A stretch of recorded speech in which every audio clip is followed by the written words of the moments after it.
Hello, everyone. I hope you're enjoying the Business Revolution week so far. We're very excited to be bringing this special event to you, and we thank you for your attendance. My name is John Hannon, and I'm an analyst with Culkin Ginsberg. I wanted to run through a few housekeeping items before we jump into the informative roundtable that we've got for you. First, I want to thank our wonderful sponsors and subject matter experts for their continued support. Without them, none of this would be possible, so we're very thankful to them. Second, I'd like to give a disclaimer. The information that you're about to hear in this roundtable discussion is not intended as legal, financial, or advice of any kind, and it may not be used as such. Advice must be tailored to the specific circumstances of each case. Every effort has been made to ensure that this information is up to date as of the date of this roundtable. It is not intended to be a full and exhaustive explanation, nor may you use this information to replace the advice of your own legal counsel. The speakers assume no liability for any verbal mistakes or other errors contained in this roundtable, or for changes that occur in the future that affect anything that's discussed therein. So without further ado, I'm going to hand it over to Mike, and we'll jump right into this informative roundtable. Thank you. Hello, thank you for joining us today. We have with us four of the sharpest IT professionals in the entire accounts receivables management industry. We're together to discuss emerging trends, challenges in today's world as it relates to software, data security, data analytics, and whatever else Mark Savage says we're going to talk about today. Let me take a moment and introduce to you our four rock star subject matter experts. First, and holding court today, will be Mark Savage. Mark founded Emprise Technologies in 1998 with the intent to help companies across the accounts receivable management industry solve their data integration, manual processes, software conversion, and overall collection system problems. Mark is passionate about driving business growth through creating and executing on the vision for clients as partners with them and moving forward in the future. That is synonymous with the definition of revolution, folks. That's what we're trying to accomplish here today. Business growth, I'll add the word profitable growth. With us today are three celebrities in the industry as far as I'm concerned. Chris Beebe, Director of Product Management at Ontario Systems. Chris works with the product managers of Fax, TCS, Link, Artiva RM, as well as others, I'm sure, to provide innovative and relevant visions for the future of these products. He has 15 years experience spanning his tenure at Ontario Systems and previous coming from the industry with a large collection agency involvement. Amir Yusuf, Director, Information Technology from our friends who are headquartered neighbors to the north. This is a North American revolution, so having Bill Gosling with us makes a lot of sense, and having Amir here is a pleasure. He's responsible for IT strategy, data security, network architecture, network architecture, and IT support. Today, Amar and the team work together from early stages to implement secure custom digital and omni-channel solutions for both virtual and on-site environments to ensure they exceed security and compliance standards. Let me stop there. As you can see, I read that, but what I'm going to say is this. Bill Gosling has both nearshore and offshore capabilities, but they're also very big in the UK, as well as Canada and the US. So for that, you're going to get the support of someone who's in trenches every day, working with his team to run a North American and European accounts receivable management, both first and third party. Amir, thank you for joining us today. Last and certainly not least, I'll tell you as a baseball fan, having the guy in third, batting third, usually means he's the best. I don't know if he's the best here because we got the leadoff batter and the guy second. So I'll tell you, you're in tough company, Lex, but I think you can hold your own. Lex has been at this for over 30 years. He probably started this when he was 3. He's been working to help debt collection companies solve business problems using technology. Today, his company, DAX, he's the brand evangelist for this firm. I love that title. He works to cultivate new markets, enhance product offerings, connect with people, learn, and furthered their legacy, the DAX legacy of delivering value in a highly personalized, very sophisticated way. I'll say this about all three of our subject matter experts. I'll be serious for a moment. They're busy. They got a lot going on. Worrying about data protection, data security, worrying about compliance, worrying about consumer behaviors, connecting the dots between clients and them and their services and consumers. Very challenging work in a very, very challenging industry. Most of us today use this. We don't use this. As a result, it's harder and harder to communicate because regulation and technology ideally are running kind of consistently or parallel. If this looks parallel, in a lot of cases, they're divergent. So what I'm going to do very proudly is I'm going to shut up and I'm going to turn the keys over to our driver right now, Mark Savage from Emprise, who's going to lead the show, and I'm just here to look pretty.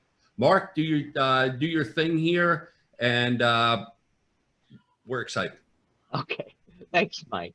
Okay, fellas, let's kind of just dig into it at the first piece we really need to talk about, and that's that good and capable collection software has been around for what seems forever, but it's certainly at least 30 years.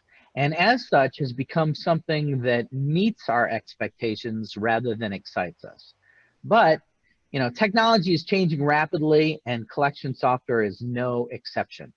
I'd like you to talk a little bit about what's emerging here. What can we do now that we couldn't do even a few years ago? So I think, Mark, the first thing that comes to mind in 2020 is work from home. I mean, the technology and the compliance convergence to be able to work from home.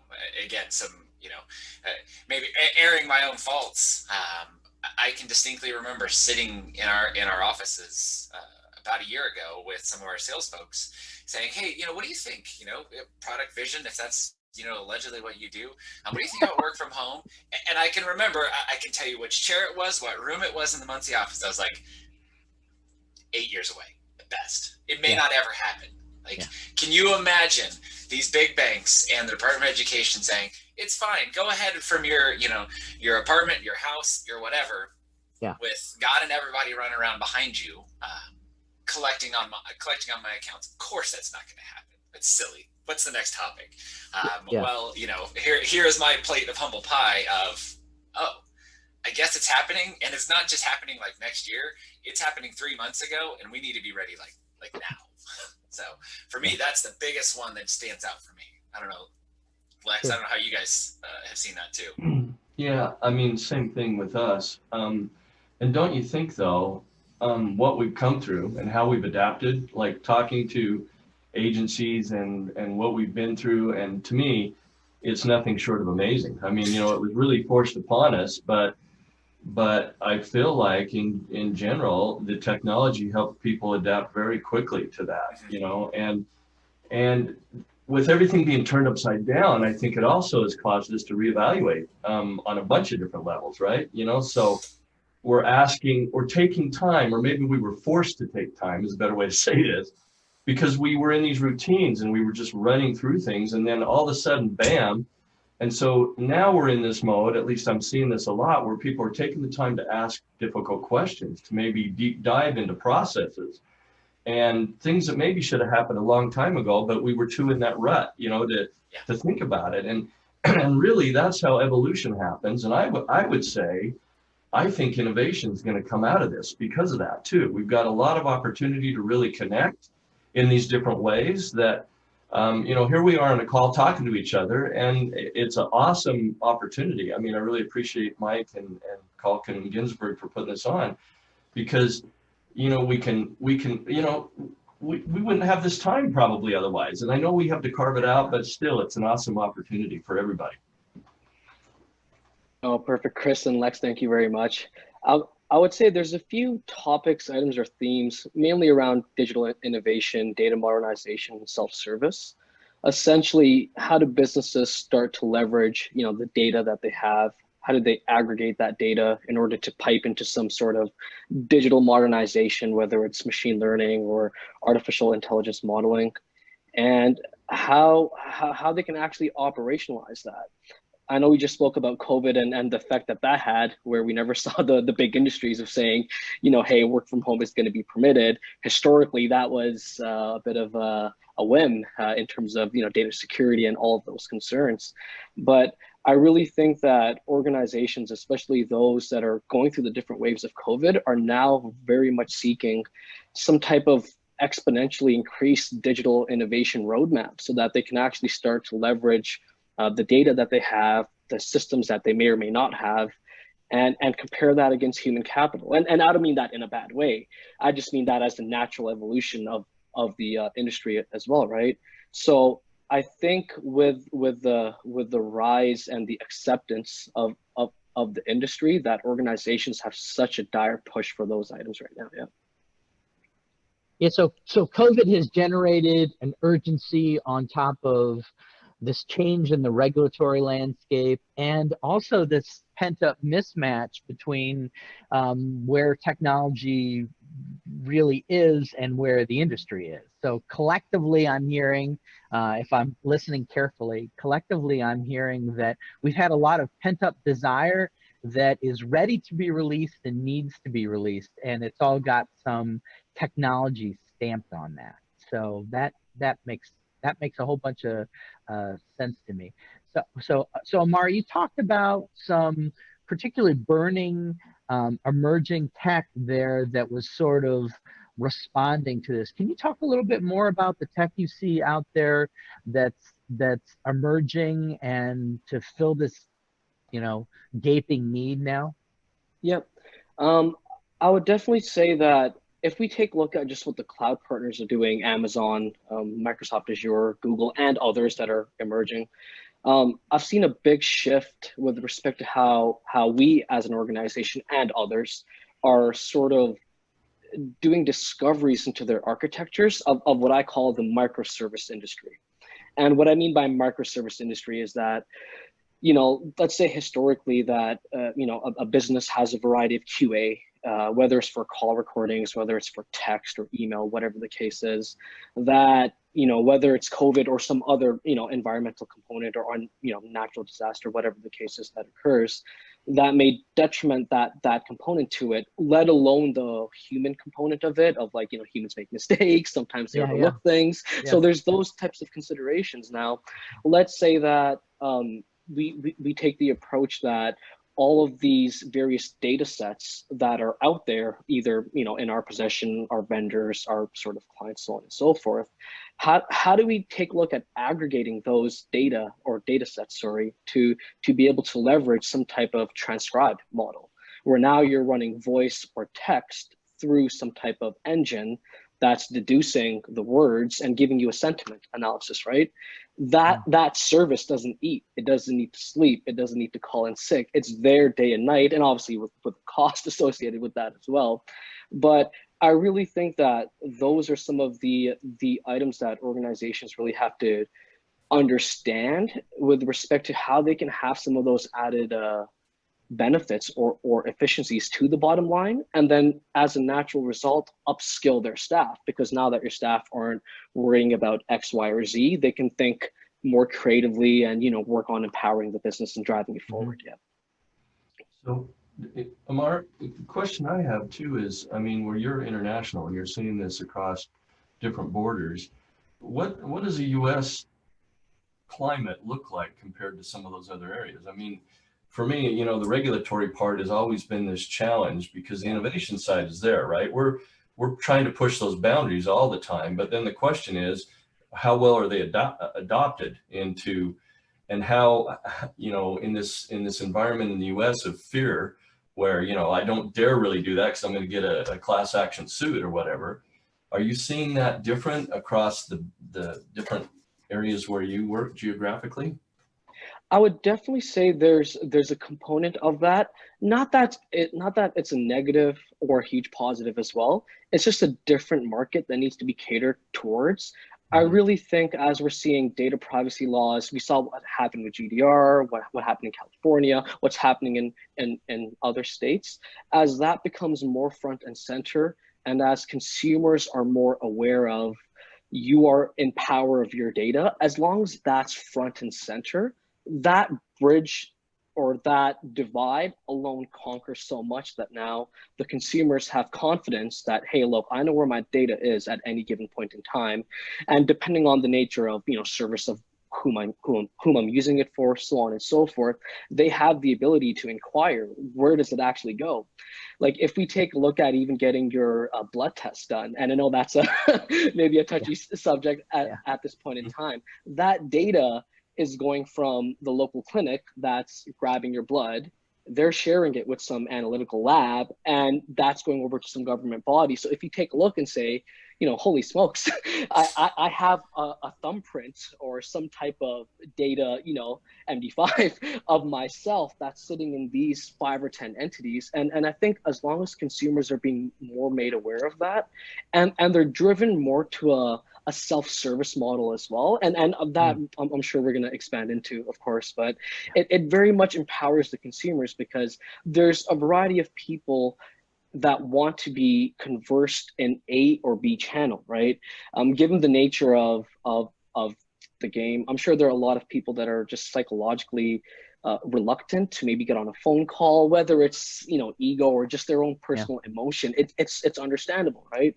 If you can bridge that gap with, hey, look, here's a website or here's a SMS text or an email that lets you get front and center into where you stand, and here's a phone call if you want help, that bridges that market that no matter how much times we letter or phone call, you're not getting them, right? So I think having that open bridge of allowing the consumers to be aware of where their data resides, how they can opt out where they can, and just making it front and center is a big win for that. Yeah, big win. Yeah. So it makes sense, right? Because like we're seeing the same thing, and we all browse and scroll and choose what we want to pay attention to. That's just our life. Now we've got all these myriad of ways that we can consume information and data and all these things, and how we want to interact as well.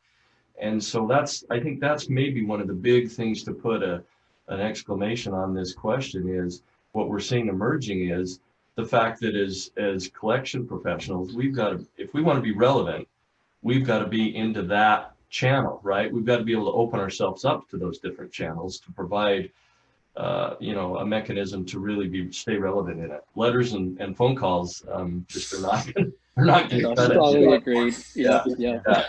Feels like it really humanizes the collection industry a little bit. We're not dialing for dollars, we're not smiling dialing, all the cliches, over the last 25, 30 years of the kind of the growth of dialing technology. It's now, hey, how do I treat the folks that are in collections, these people, how do I treat them like they're used to being treated as customers? Like I'm used to getting a text from my bank saying, hey, you said you wanted to know when there's $1,500 or $200 left in your account.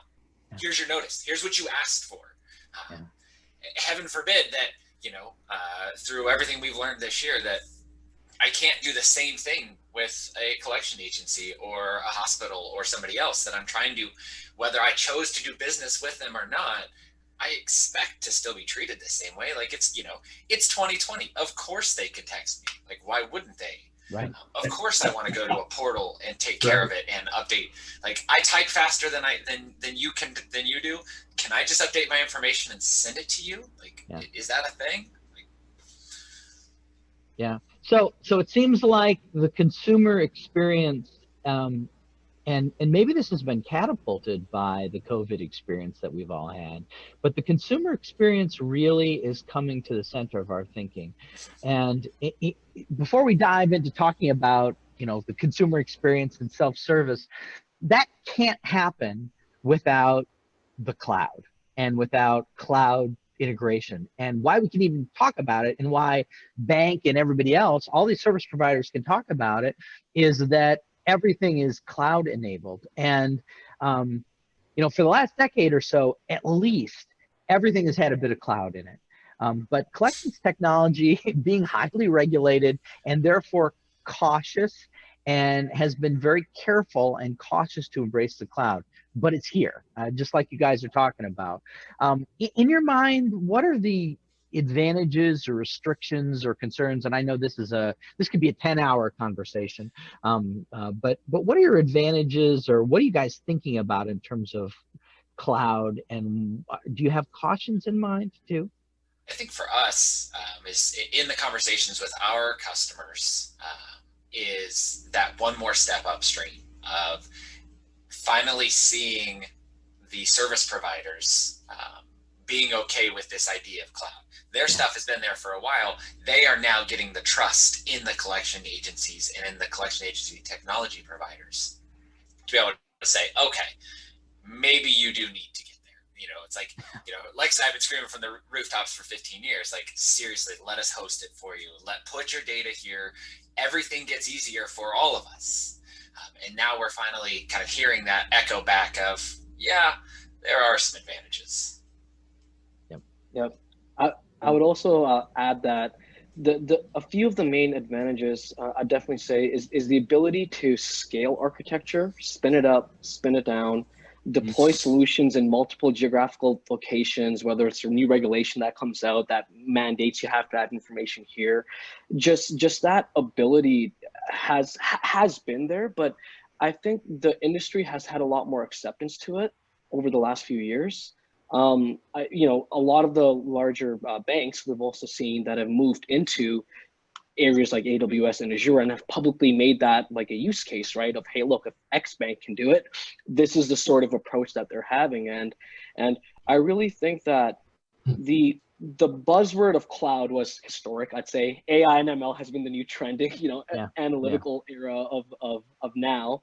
But the restrictions that do come into play of the architecture design phase of the cloud is very much that. The hot topic prior to, as I mentioned, was, you know, everyone wanted to move their workloads into the cloud.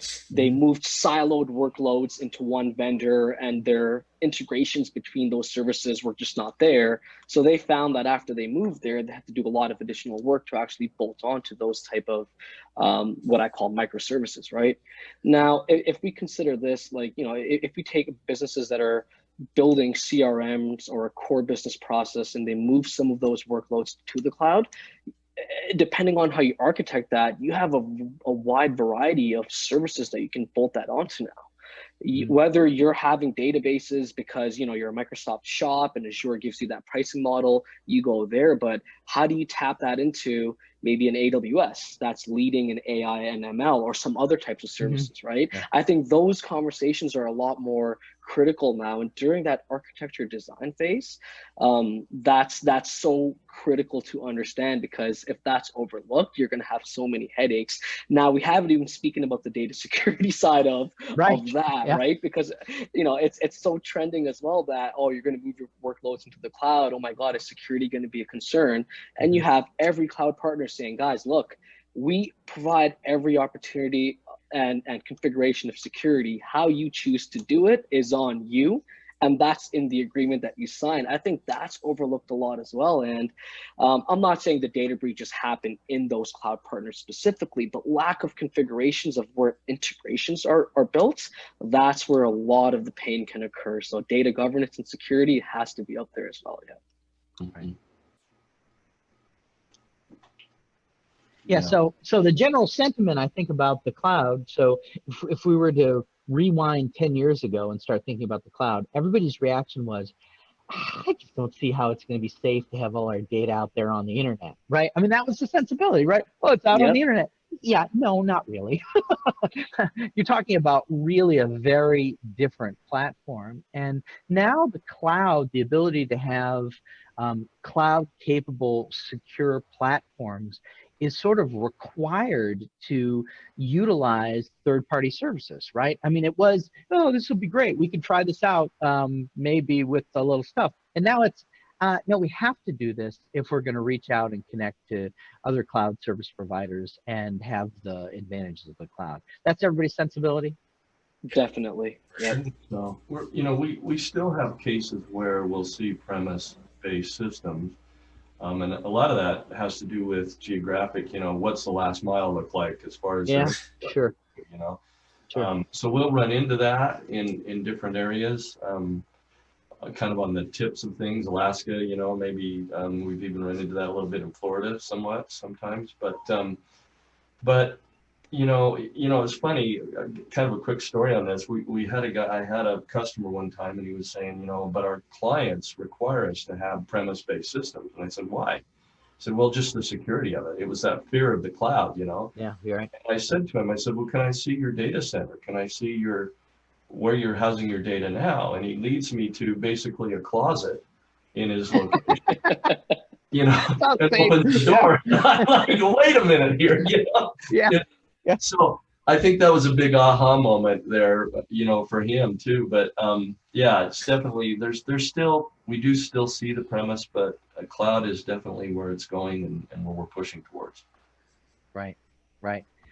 Can we talk about the sort of exciting third-party offerings that are out there now, particularly the two areas where I think we've got this massive confluence of need and actual real capability. The two areas that I see are the idea of omni-channel communications, and maybe omni-channel starts with texting and sending maybe PDFs of letters in emails.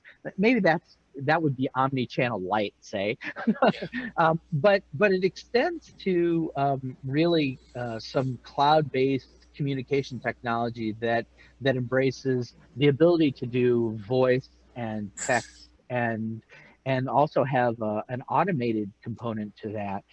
So I see that as one real big piece, and the technology is moving so fast that there are some folks that are just specialized in some of those areas that are sort of the best at it, and 6 months later, then everybody else will be too. But so that's one spot, and the other place is AI and machine learning, the ability to inject some real insights into the collection process.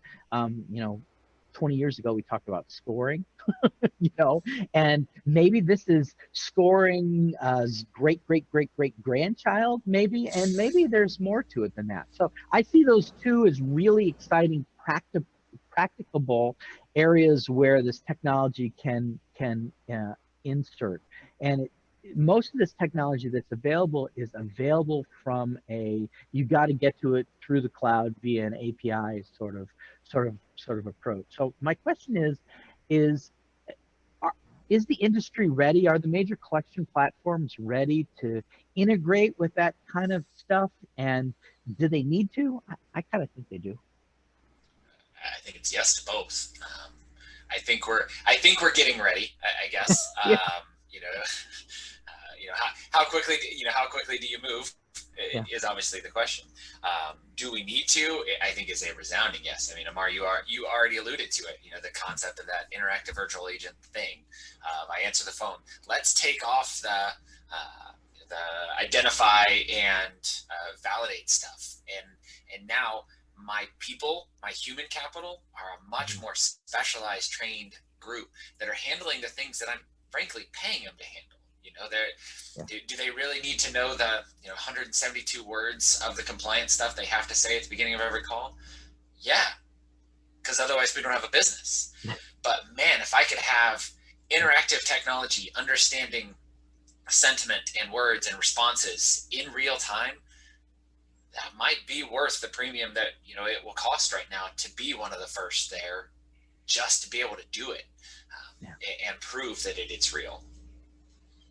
I think a lot gets lumped into these categories, AI, and Yes. that term is kicked around. I see different companies really pushing forward with, what is that? And I think that's where a lot of, and it's on us to really educate, and what does that mean? I mean, right now it's kind of the buzzword, right? But what does that really mean to our industry, to the companies we serve? And, what's the value prop there, and what are the risks and considerations, possible impacts with all this, because, and and even, you know, some of those terms, and we're learning too as we go through this. And that's part of, I think, what's really important about it for us. We're like, we learn by doing. So you have to be involved in it, and you also have to be opening those channels for those pioneers that are out there on the front end of it to integrate with them as well. And there's some good technology coming out of that, you know, that will leverage performance. You know, we're seeing that, you know, with self-service in particular, the ability to use machine learning and that cognitive computing to kind of help make decisions that normally would fall back on someone else or on a person, you know. Now you can leverage that. But yeah, it's definitely a curve, and just increasing that conversation about what does it really mean, right? I mean, Yeah, go ahead. and you know, guys, right now, if I was listening to this, I would look to this group and say, God, I hope Mark asks them, what's the one or two most exciting, most valued technologies that I need to make sure I'm leveraging in the next year? So, Amar, do you have an insight there? Yeah, I would definitely say the ability to understand workloads and where those workloads will make sense to move into a cloud environment, a hybrid environment, or as Lex pointed out, leave on-prem. I think inevitably there's going to be a need to have on-prem hardware, whether it's, you know, your basic network switches, just your basic critical gear, right? Yeah, exactly. But I really do think that, you know, organizations that have to worry about storage, about physical hardware refresh cycles, they can't even begin to have their IT teams think about this type of architecture because they're so bogged down with the day-to-day of keeping the architecture alive. And once Amar, are you saying like basic data and technology housekeeping is the first thing they've got to get done? Is that what you're saying? Definitely, yep. Having a solid understanding of that, in addition to the databases and data that an organization has, right? I know over the last few years, we kicked off a great exercise of literally itemizing every data element from a client, a vendor, or an internal function, and ensuring that that's compliant across the board with retention, with location. That was fun. Right? Yeah, it was a big fact gathering exercise. But our main approach of doing that was twofold. God forbid, if and when a data breach happens, and I say, you know, if and when, not to say that we're, you know, anyways, that you can quickly have a cyber breach response plan that's catered to meet that need and be able to rapidly identify what it is that was impacted. So that's one side of the data security. But on the other side, let's take a look at this data. Let's aggregate it to give us these insights now that will drive the business forward. You know, we're having leakage across the board between these 3-5 functions. I think that's it's questionable, but a lot of people have a hard time concretely quantifying that. So and it will impact your results, right? Like your data, you know, it's the whole garbage in, garbage out thing, right? If you've got problems in the data, how you're storing it, where you're storing it, how you aggregate it, what you're, you know, then you're going to see the problems with the automation part of this, the intelligence part of it, right? Because that's where it's drawing all of this from, is to, you know, so you know, and we're seeing some of that too about you know, how that can skew what you think, you know. For sure. Yeah. I mean, you can't unautomate our, you know, garbage. You know, if what's there, like, if it doesn't work, it doesn't work. It doesn't matter how fast it runs. It just runs, you know, right. Fast, broken. Like, that feels like, Amar, that insight, I think, is really, really good for me. And I imagine Mike's probably the same way. That probably, kind of going back to Mike's opening, like, that might be that kind of the near-term revolution, is that data. That data aggregation, data cleanup, and the focus on, you know, I think our industry has focused so much on the brains of human capital. I have the best operator, and that's what makes me the best collection. Yeah, your high balance collector sensibility, right? Yeah, absolutely. Yeah. Now my value is my data and the quality of my data. Yeah. That certainly feels very revolutionary to me, of changing our thinking. Yeah, it does, and it feels really wise to me. It's also like sort of the least sexy answer you could come up with, saying that's like me telling my 6-year-old she's got to go clean her room, basically. You know, she's really excited every time she hears that, right? But it doesn't mean that she doesn't need to go clean her room. She has to. You know, she can't do anything until that happens. You know, so that makes a lot of sense. So presuming, so I'll take that as a kind of a brilliant insight because it seems obvious and amazing, which is my sort of definition of brilliant. So something that seems obvious that you should have thought of before. So given that as sort of our table stakes, what's the next technology enhancement? Presuming your room is clean, what's the next? And you've got good data that you know how to act on. What's the next piece of technology or service or offering that you need to have in this next year?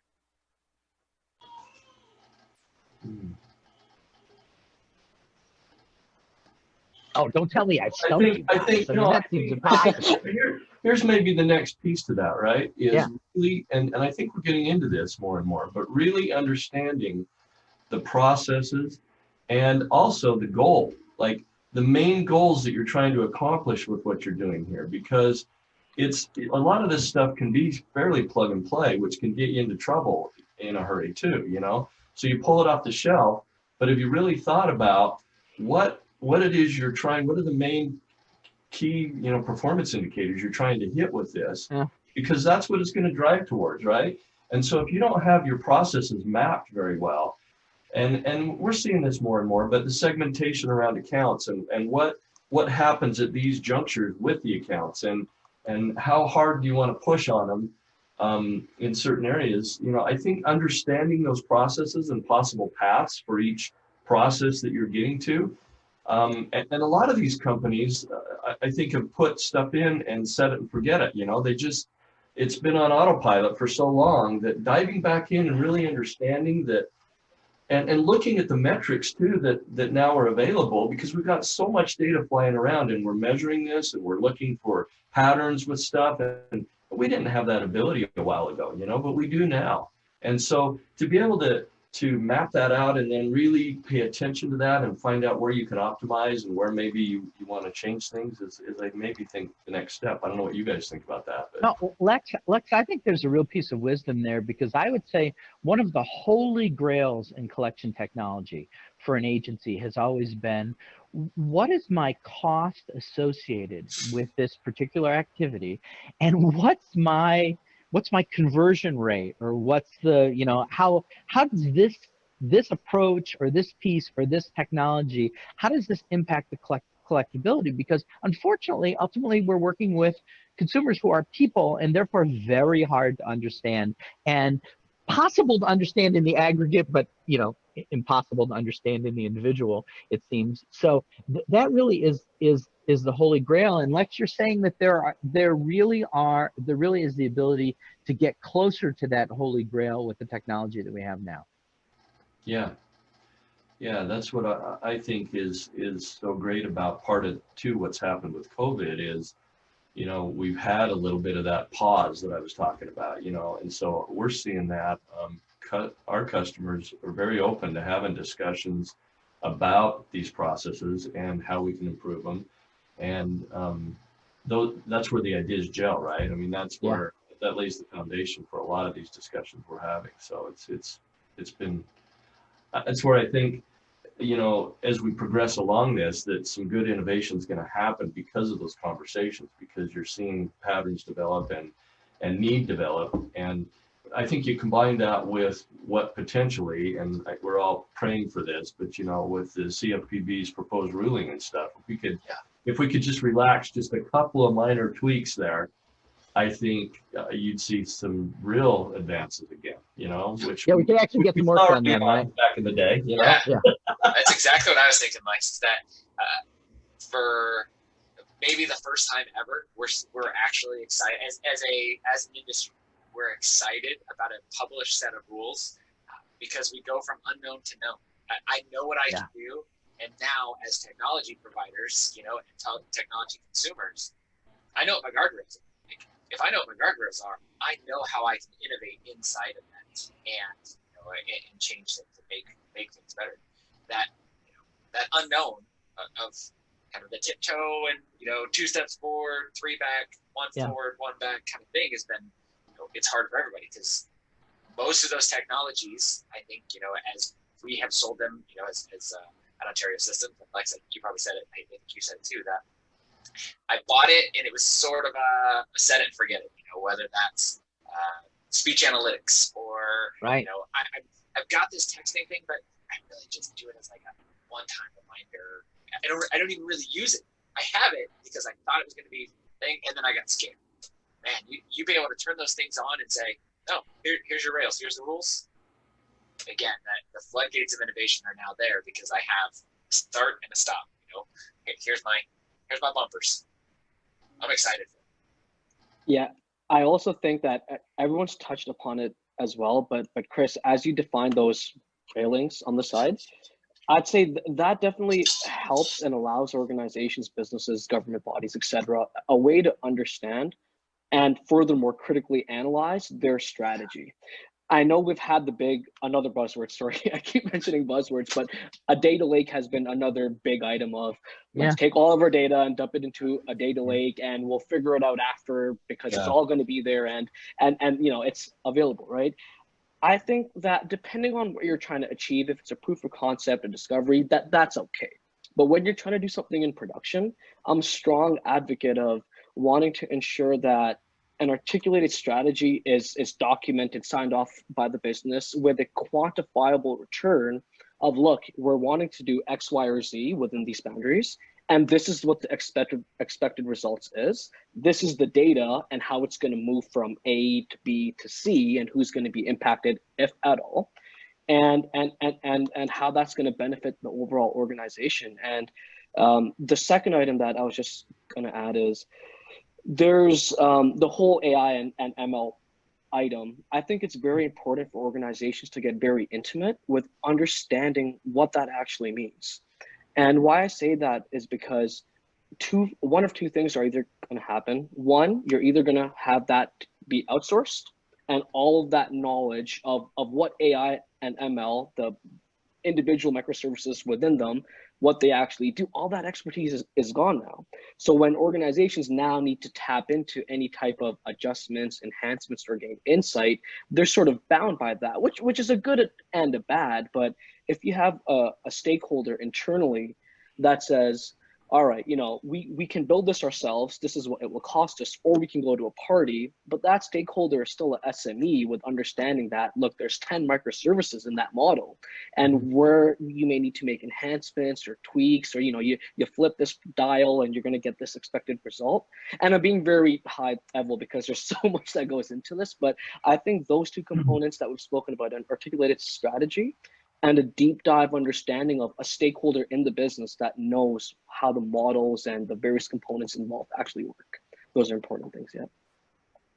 Yeah, and so one of my takeaways from listening to what the three of you guys have had to say is that you're not wowed by the latest bright, shiny object. The takeaway that I've got from you guys is, hey, we need to keep doing good, diligent, careful technology work, the equivalent of we got to clean our rooms. And once we've cleaned our rooms and we understand the regulatory landscape coming into focus much more sharply, then we're in a position to really proceed. So this really is a room cleaning time then, right? Well, look, Definitely. I think all of us are in the long game, right? So, Yeah. So it's you want to be able to open things up to the early adopters, people that want to push the boundaries and stuff. I think that's all very healthy. That comes through providing integration and a lot of times, but I think you also have to get into it and do it and understand it. To Amar's point, the better that you do that, the better long game you're going to have. And I kind of think about when we talk about this, I think about what's happened, and it's in all the press. We're hearing all this about the amount of data that's out there that's being collected on all of us. The issues that we're hearing about with Facebook and Google data and all of these data sources that are out there. I think what worries me from the industry perspective is exactly that on steroids, because it's so heavily regulated. And so understanding really what we're trying to accomplish, and then Mark put it very well, just making sure that you're involved enough to know, and at least to the best of our ability, understand what's going to happen with that data. And when we put machine learning and machine, cognitive processes behind that, and turn that over to a computer, what potentially, those are the things we got to be careful about. And the only way to really is to the best of our knowledge, dive into that and really get underneath it, right?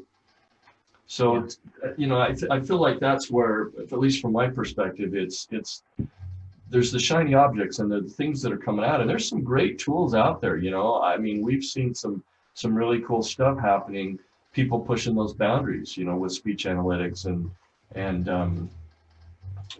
predictive algorithms and stuff that are out there and available. And we have customers that really want to utilize those, but trying to be in it for the long game and helping push that forward in a more cohesive way, I think is critical. Yeah, that makes sense. Yeah.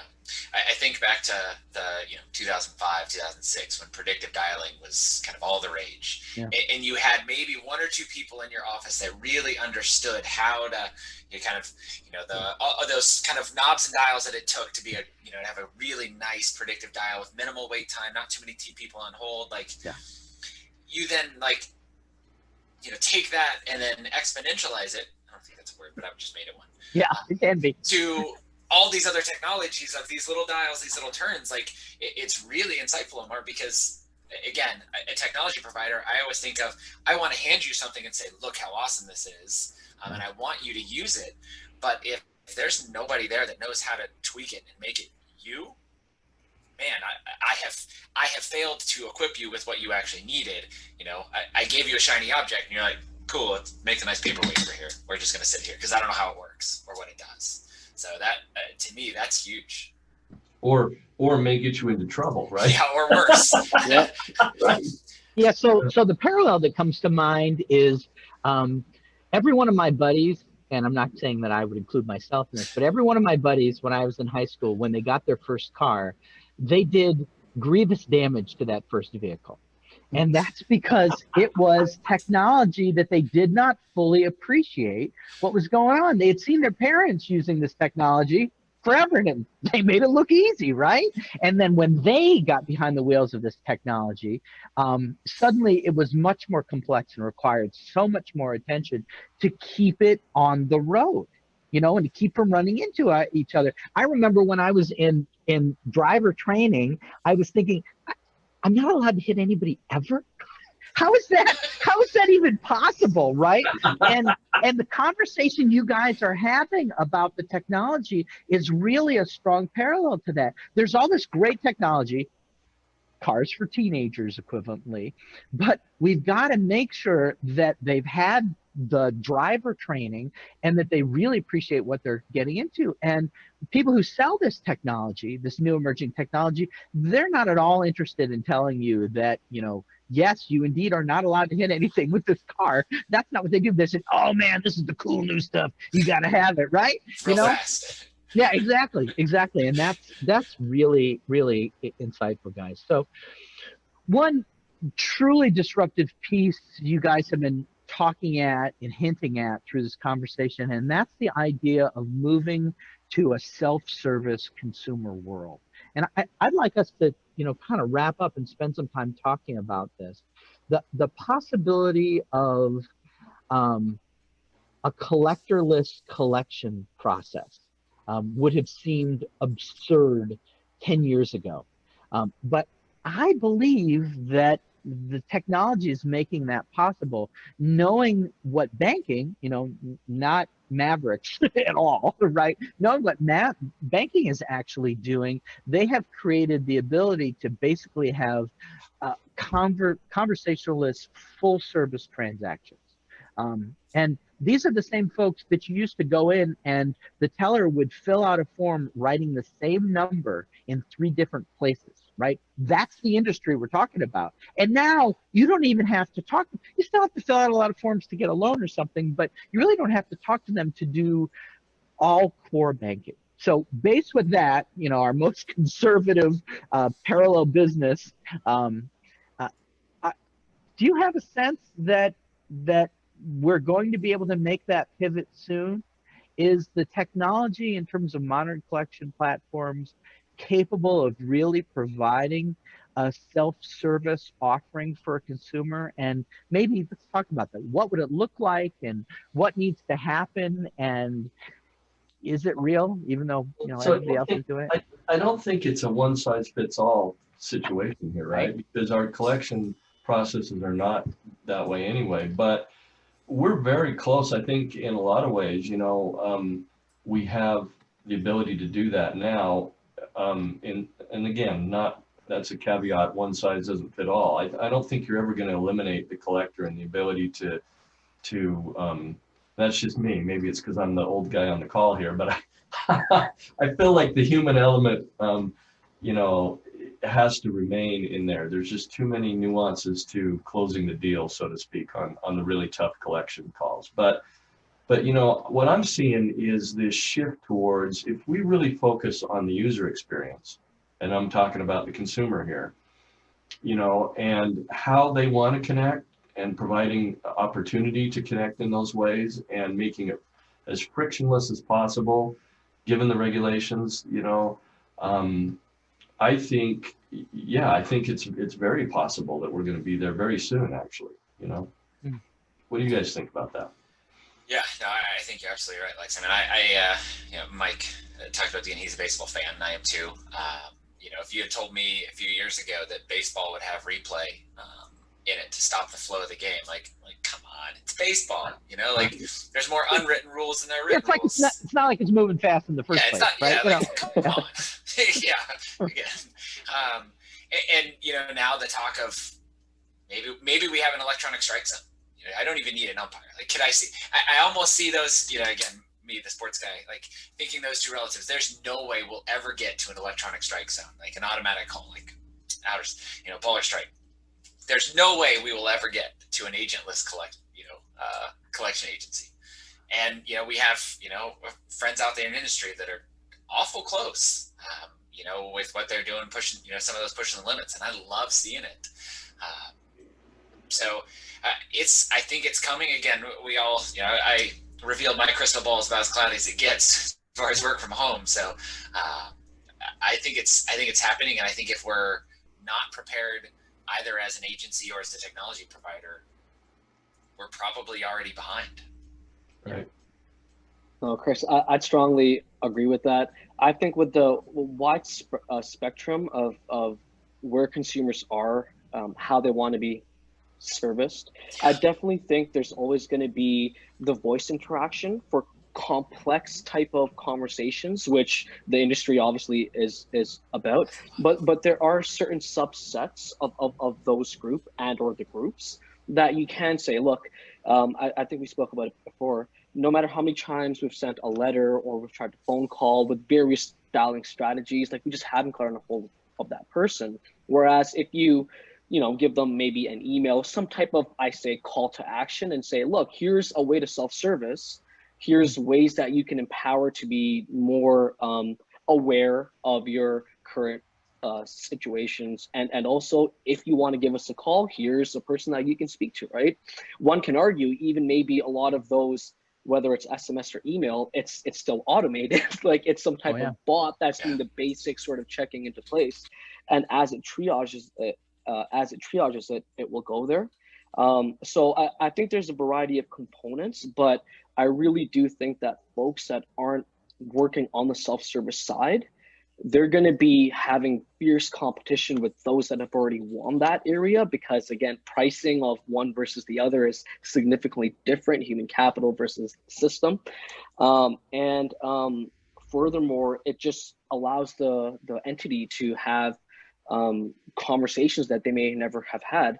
I know for ourselves over in the UK, last year we deployed a UK consumer a website that allows anyone and everyone that has an account with us to validate themselves, go in to have a bit of interaction with their account details, and the tool actually works with them to say, okay, what's your monthly income? What's your monthly income past, rent, car payment, credit card, phone bill, whatever the case is, and it helps them model a strategy. And then that translates it from that website over to any email or SMS in terms of a journey that gets played. And then that translates into the agent. So when the call does happen, the agent goes, holy smokes, you've had a bit of interaction. So maybe we just got to have a conversation and, just give you that assurance that, yeah, you're on the right track and, your credit's here, whatever the case is, right?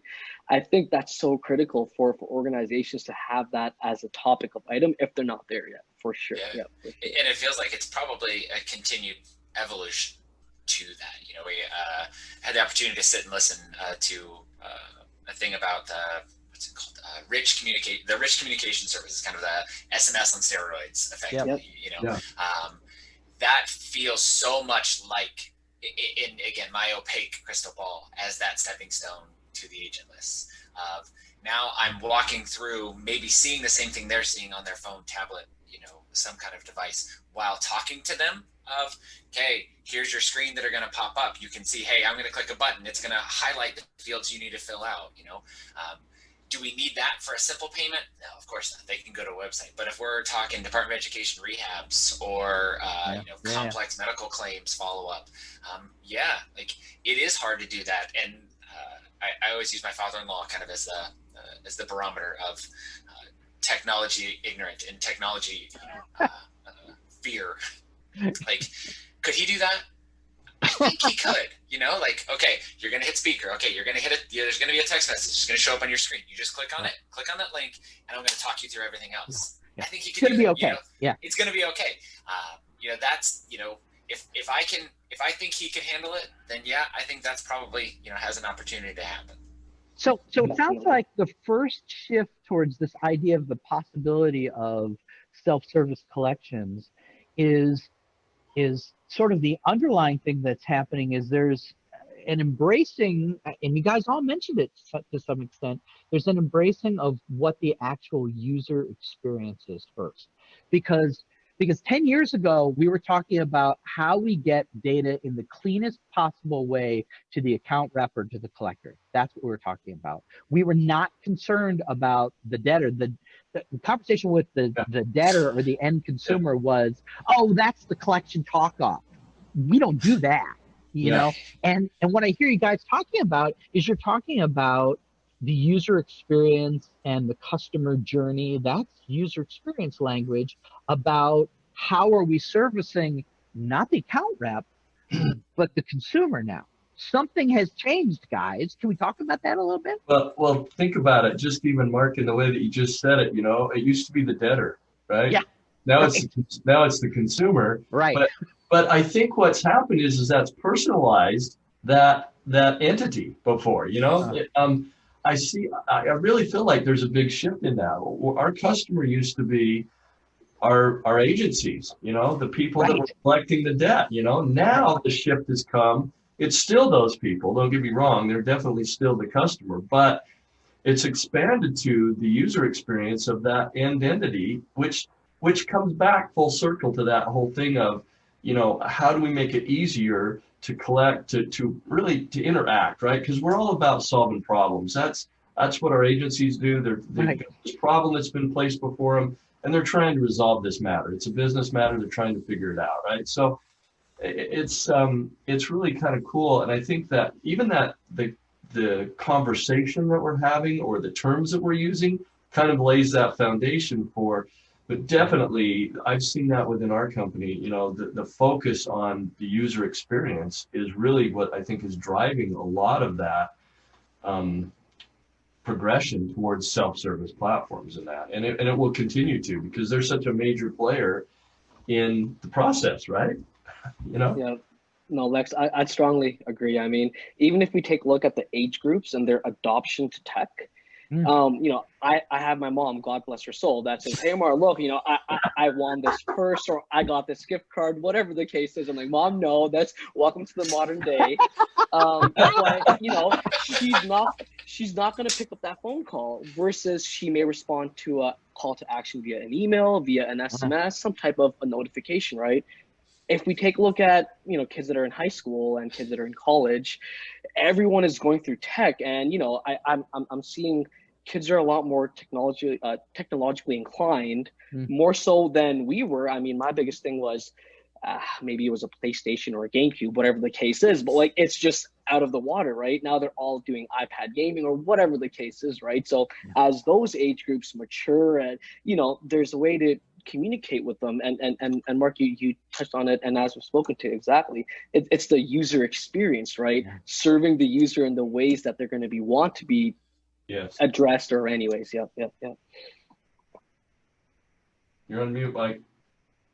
Mars, your experiences were with advanced technology compared to me. Pong, Atari, and ColecoVision. And I loved old school Centipede. So that's like the best, Well, you know. And don't leave Frogger out of that. Don't leave Frogger out of that. Don't leave Frogger out. No, that would be wrong. Love be wrong. some Frogger and Dig Dug also. Dig Dug was an old classic.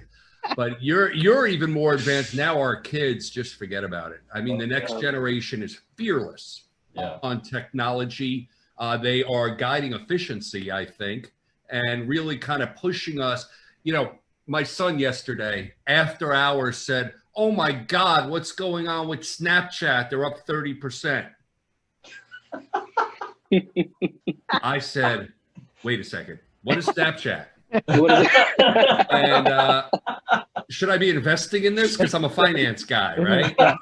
So this is where we are today, right? You guys, I got to tell you, wind you up and watch you go. This is by far the most intense roundtable I've experienced in the world of technology in years, maybe in a decade or more.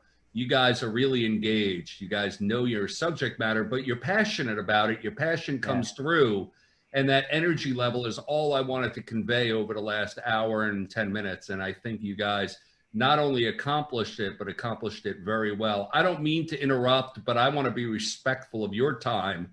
So what I would suggest, Mark, is a minute to 90-second around the table parting shot. If you watch ESPN, you know what I mean by parting shots. Even if you don't, I think you can figure it out. So, Mark, I put it back to you. Why don't you go last, but you could pick your three victims, first, second, and third. Sounds like a plan. Chris, I think you're first. Oh, happy to. So my parting shot. Easy for you to say. Yeah, right? No kidding. I think I'm done. That's it. That's my shot. Well done. Is self-service is coming, and it's going to be here to stay. And if you don't know what is in your data, start yesterday. I think that'll probably sum it up for me. Well done. Amar? I'd say, Mark, for myself, Chris expanded on it, but I'd say really understanding where your data is, who's responsible for it, the retention of it, and why you need to keep it. And furthermore, understanding your consumers, your users, the markets that you're trying to tap into, and how people are wanting to be either self-served or connected with that. There's a lot of opportunity for even being what I call a facilitator, which is someone that's in the middle, whether it's a loan application or whatever the case is, right? There's just so much to expand into, but I'd say being eccentric about your data and being eccentric about the user experience is what's going to drive it very much forward. Lex? Yeah, I would say begin by looking at your processes beginning to end, and with a fresh eyes, fresh perspective, to find ways to improve on those so you understand them at a deeper level. The other thing I would say, constraints are not a reason to give up. I think we're living in a time of amazing opportunity right now. And so we not only have to weather this storm that we're in right now, but also prepare for the recoveries. You know, what this will look like when we're past this pandemic, because there could be one of our customers has kind of turned to, you know, the debt tsunami. that may be coming. So Yeah. prepare for that. I just would like to also thank Mike and Kalkin again. It's been a really fun, exciting opportunity to chat with all you guys. So Echo that. Yes, thank you, Mike. Thank you very much. Thanks, Steve. Yeah, much appreciated. Yeah, I'd have to say that my most amusing insight that I take away from this would be clean your room, as our first critical technology step that we absolutely have to do, knowing that we've got to then be able to find our stuff, which is our data and technology, and really understand where it goes and to keep it going, and that it doesn't matter how bright and shiny the new technology is, we're not going to be able to really work with it or leverage it or make big things happen without getting our house in order and first, and then having a plan for bringing on that technology and then really keeping an eye on it. Lex, that was a great observation. The many people adopt this technology and then they just leave it alone, and I can't tell you how many times I've seen that pattern repeat itself over time. Those were really great insights, and I think I learned some stuff here. So thank you. it was fun. Gentlemen, I'm going to have my own parting shot. Actually, two of them. My father, may he rest in peace, was a bill collector. Interestingly enough, most people don't know that.